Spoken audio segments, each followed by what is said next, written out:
Nós estamos começando mais um programa Trocando Ideias. Que bom ter você com a gente, que bom ter você acompanhando esse programa. E este é um programa da Igreja Presbiteriana de Pinheiros, em São Paulo, uma igreja que tem sido uma bênção, não só para São Paulo, mas para o Brasil e para o mundo.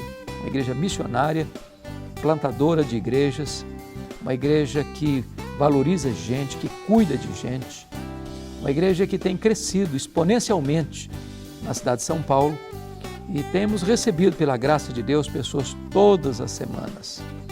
Essa é uma igreja para você que está aí desigrejado ou você que ainda não frequenta nenhuma igreja. Venha participar com a gente, vai ser uma grande bênção para a sua vida. Esta igreja é pastoreada pelo reverendo Arivaldo Dias Casimiro, um homem de Deus, e eu tenho também o privilégio de cooperar no pastoreio desta igreja. Este programa, especificamente, lida com perguntas que nos são enviadas. Nem sempre tem a pessoa a oportunidade de chegar e fazer essa pergunta pessoalmente. Então nós vamos aqui tratar de 3 perguntas, talvez isso ajude você na sua caminhada cristã. A primeira pergunta foi enviada pelo Lucas Alves. Ele disse assim: Pastor Hernandes, eu gostaria que o senhor abordasse um assunto que é o de ordenação ao pastorado de obreiros jovens, obreiros que ainda não são casados, obreiros que são ordenados e consagrados para dirigir igrejas. Até que ponto, pergunta ele, isso pode ser danoso para esse jovem pastor e para esta igreja que vai ser pastoreada? Bom, a sua pergunta, Lucas, é uma pergunta interessante, eu gostaria de respondê-la. Bom, primeiro, nem sempre, Lucas, maturidade tem a ver com idade cronológica. Há jovens maduros na fé e há pessoas já maduras na idade, mas imaturas espiritualmente. Segundo, não há nenhuma proibição bíblica de que uma pessoa solteira possa exercer o pastorado. Tanto é fato que Paulo não era casado, Timóteo era pastor e não era casado, não conste que Tito também, que era pastor, fosse casado. Não está dizendo que uma pessoa precisa ser casada para ser pastor.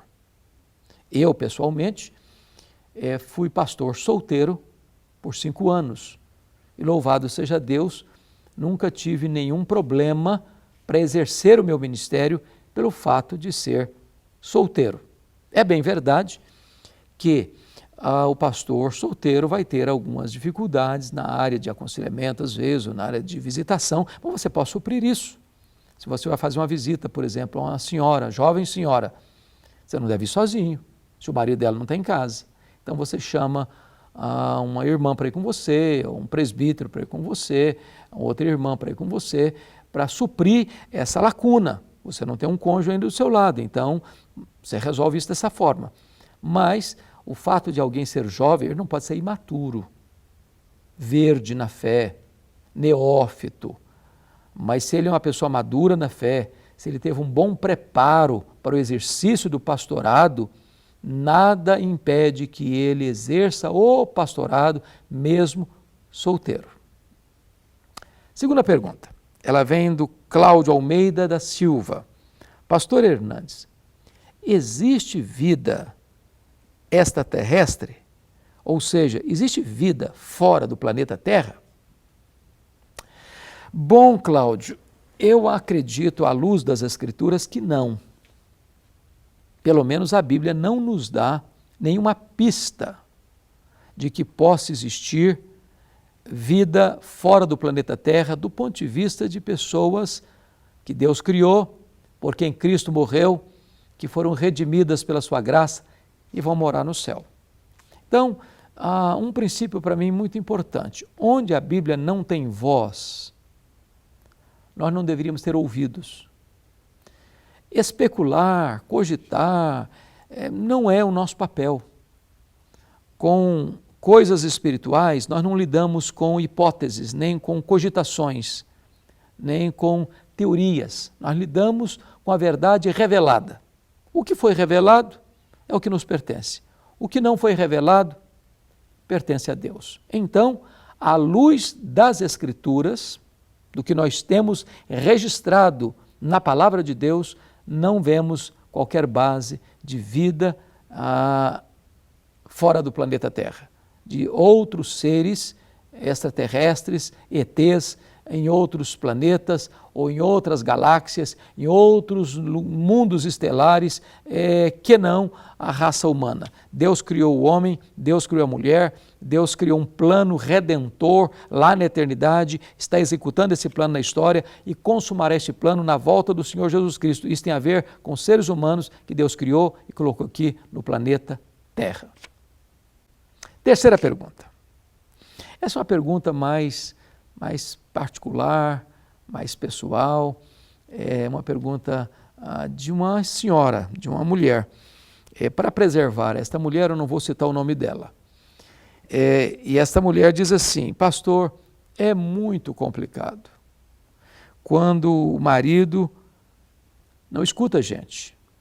E quando o meu marido, por exemplo, não quer sequer conversar comigo. Como é que resolve isso? Bom, esse é um baita de um problema. Um baita de um problema. Mas eu gostaria de fazer uma outra pergunta. Eu acredito que quando o marido não quer conversar com a sua mulher, isso não é a causa, isso é uma consequência.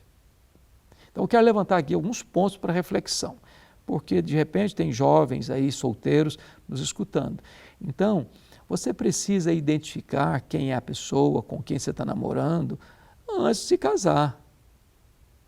Como é que é essa pessoa? Porque se uma pessoa, por exemplo, no namoro já dá sinais de que ela só vive para dentro, que ela é calada, que ela é soturna, que de nada sai dali de dentro para um diálogo bom, agradável, ela vive no seu mundo, isolada, é hora de você parar e perguntar: é esse o casamento que eu quero para a minha vida? Segundo, por que esse casamento entrou nesse processo de decadência relacional? A ponto de haver um silêncio, ou uma indiferença, ou uma hostilidade. Será que isso é apenas ação, ou isso de fato é uma reação? Então é hora também de não só avaliar o marido ou a esposa, mas avaliar a si mesmo. Por que o meu cônjuge não quer falar comigo? Eu estou dando motivos para isso? A minha relação com ele está estressada? Quando ele abre a boca, eu critico. Quando ele fala alguma coisa, eu condeno. A minha palavra com ele é sempre uma palavra negativa. Eu sou mais crítico ou crítica do que elogio, encorajo, estimulo. Então, é hora de fazer um diagnóstico, hora de fazer um levantamento de tudo isso. E, de repente, começar a melhorar aqui. Tratar com mais doçura, procurar agradar mais a pessoa, conquistar o coração dessa pessoa. Há um ditado popular que diz que você pega mais mais moscas com a gota de mel do que com um barril de fel. Então, trate com a doçura, trate com carinho, procure conquistar, procure atrair pelo seu jeito de ser, pelas suas palavras meigas, pelas suas posturas bonitas, pela uma atitude amável e, via de regra, isso pode atrair o seu cônjuge. Agora, se o que você está sentindo é hostilidade, a pessoa está machucando, ferindo, ela desprezando, não adianta você se arrastar aos pés dessa pessoa, isso vai afastá-la ainda mais. Ninguém fica com ninguém por dó, por misericórdia. Você precisa se valorizar, você precisa levantar a cabeça, você precisa dar valor para você mesmo. Você precisa dizer: eu tenho dignidade, eu tenho valor. Porque a única coisa que pode mexer com essa pessoa é o medo de perder você. Então, valorize-se. Põe o pé na estrada, continue caminhando, de cabeça erguida, cuide de você, cuide dos seus sentimentos, cuide da sua alma, cuide dos seus sentimentos, do seu coração. E certamente, quando o seu cônjuge perceber que você está bem, ele vai mexer com ele, vai mexer com a estrutura dele.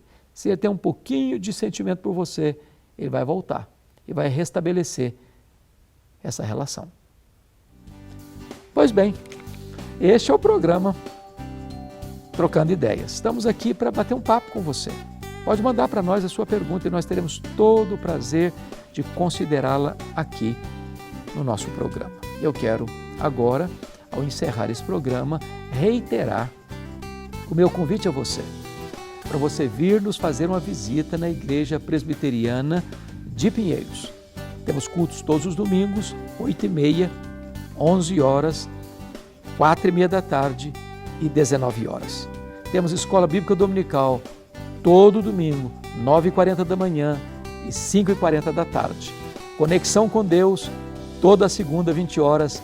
Mulher e Esperança, toda terça, 2h30 da tarde. Venha, traga a sua família, participe com a gente. Vai ser uma grande bênção para o seu coração, para a sua vida, para a sua família. Deus abençoe você e até o nosso próximo programa, se Deus quiser.